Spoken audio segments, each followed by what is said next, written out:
As more states push to expand voting by mail, the NAACP is warning that minorities face disenfranchisement if voting in person isn't preserved. That's right. An analysis by the Center for American Progress and the NAACP found that Black Americans have a higher move and homeless rate and are some of the least likely Americans to use vote by mail options.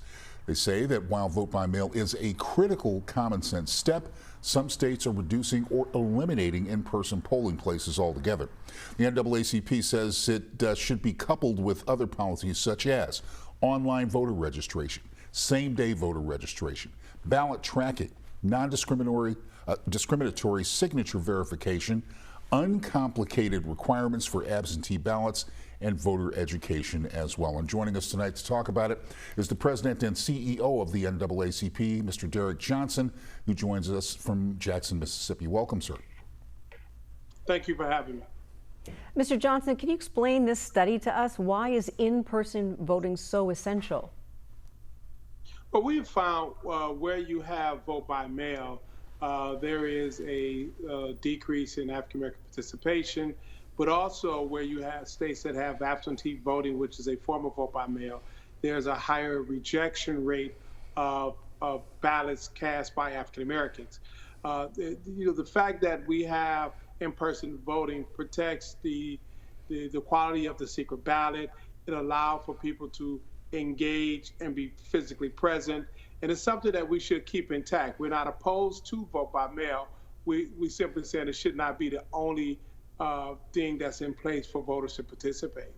Yeah, I guess we kind of want to clear that up. This is more about the need to expand the options out here, right? Online, same-day voting, et cetera.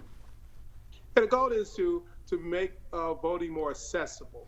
And we want to do that by giving voters options. And those options should be inclusive of multiple things, such as vote by mail. But during this pandemic, in-person voting can be problematic, and some of the expanded things that should be considered, making sure there's a minimum number of polling precincts in every county, making sure there's a minimum number of voting machines so you can reduce the lines. Voting should not be contained in one day for 8 hours, for 12 hours in one day when people work 8 hours a day, so it needs to be expanded. For the states that have touchscreen machines, we need to replace those machines with machines so people are not touching the same surface behind one another. And individuals who are election workers should be provided with the proper equipment, such as face masks and gloves, so they can carry out the election. And over the past 4 years, we've seen restrictions on voting tighten in many states. Are you concerned about the same thing happening heading up to November, but under the guise of coronavirus safety? Well, we're always concerned with the suppression of the vote, whether it's during this pandemic or in general. For the NAACP, our role is to make democracy work. We believe that if you open up voting to more people, you get a true representative government. You know, you think about our neighbor to the north, Canada, 92% of the citizens vote. You think about a country like Germany, 93% of the citizens vote. Australia, 96% of the citizens vote. And we celebrate a high turnout if we get 60% of the vote. That's not true democracy. That's not representative government. And we're only fighting to make sure that more people have avenues of access to cast their ballot. All right, and Mr. Johnson, I want to steer off course just for a minute because you are in Jackson, Mississippi, where there is a major problem with prison reform and with deaths in prison going on down there. Can you give us an update on what's happening there and what is being done to help that problem? But we're watching this not only in Mississippi, but across the country where state facilities have not taken the proper actions to ensure inmates are not impacted by the coronavirus.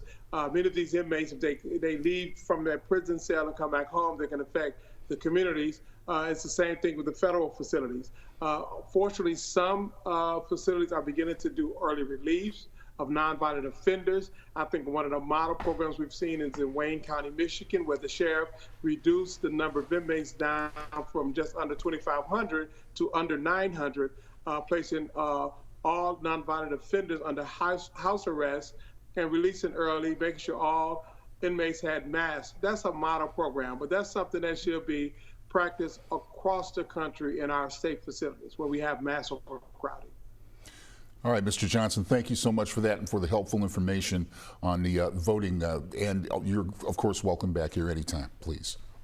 Thank you for having me. Have a good night. You too.